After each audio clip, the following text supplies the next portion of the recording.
was a lovely summer evening. And in Crosspatch Cottage, Mr. Grumpy was at home. He sat down in an armchair and picked up a book. And then, do you know what he did? He tore all the pages out of it. Every one. Mr. Grumpy can't stand books. He has a shocking bad temper. In fact, he's quite the most bad-tempered person you can imagine. Grumpy by name and even more grumpy by nature.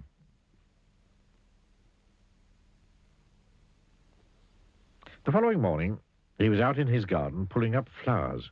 He couldn't stand pretty flowers growing in his garden. When out of the corner of his eye, he saw a figure. It was Mr. Happy. "Good morning," said Mr. Happy. "Good," said Mr. Grumpy. "What's good about it?" "But," said Mr. Happy. "But nothing," went on Mr. Grumpy. "Get out of my garden." "I beg your pardon," said Mr. Happy. "You heard me," snapped Mr. Grumpy. "Go away." "I say," laughed Mr. Happy, "you're a bad-tempered fellow." "Hum," grunted Mr. Grumpy. "And," went on Mr. Happy, "bad-tempered fellows need to change their ways." "Rubbish," retorted Mr. Grumpy, and went into his cottage, deliberately stepping on Mr. Happy's foot as he passed him. Oh, said Mr. Happy.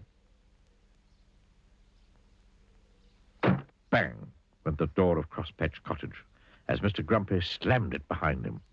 Mr. Happy stood there looking not quite so happy as he normally does. His foot hurt. He thought and thought and thought some more. Then he had an idea. He smiled and went to see Mr. Tickle. Mr. Happy told Mr. Tickle of his idea of how to get Mr. Grumpy to change his ways. And Mr. Tickle grinned the sort of grin that goes from ear to ear. That is, if you have ears, which he doesn't. Oh, he grinned, rubbing the hands at the end of those extraordinarily long arms of his together. That sounds fun.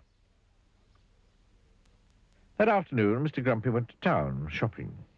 He walked into Mr. Meat's shop. Mr. Meat was a butcher.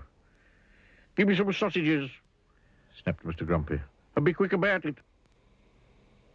Poor Mr. Meat, who was frightened of Mr. Grumpy, did as he was told. But as he was doing as he was told, something appeared through his shop doorway. Do you know what it was? It was an extraordinarily long arm belonging to... Well, you can guess who it belonged to, can't you? That extraordinarily long arm of Mr. Tickle's came in through the door and across the shop, up to Mr. Grumpy, and tickled him. "Oh!" squeaked Mr. Grumpy in alarm, dropping his sausages and looking round to see what had happened. But could he see anything? He could not. Grunted Mr. Grumpy, and picked up his sausages and went next door to the cake shop. Crash went the door of the shop. "Give me a cake," snapped Mr. Grumpy, "and hurry up." Poor Mrs. Fairy, who sold cakes, was frightened of Mr. Grumpy, so she did as she was told. But as she was doing as she was told, guess what happened? "Oh!" squeaked Mr. Grumpy, dropping his cake and his sausages.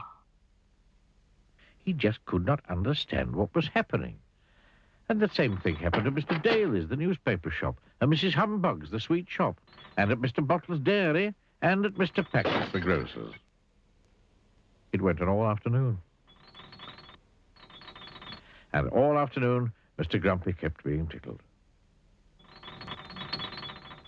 Dropping his shopping, picking it up and being tickled, and dropping his shopping and picking it up and being tickled and dropping his shopping and... Oh, he just couldn't understand it.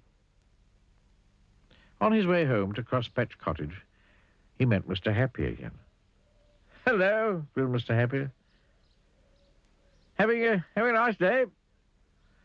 "Get out of my way," snapped Mr. Grumpy, "before I kick you."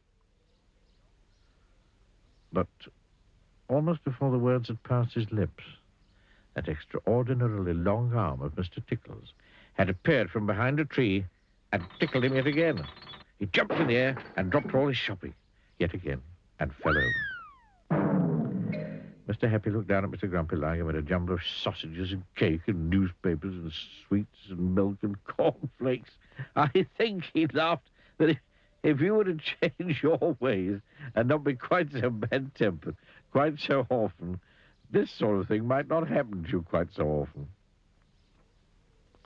"Oh," grunted Mr. Grumpy. He picked up all his shopping yet again and went home to Crosspatch Cottage. But on his way, he did think about what Mr. Happy had said, because he very definitely did not like what had happened to him that afternoon.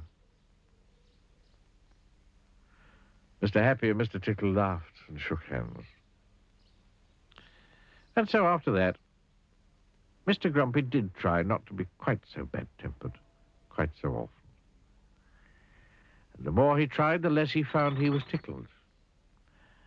And so he tried more and more. And these days, he's quite a changed person. Why, only the other evening, he picked up a book. And you know what? He only tore out one page.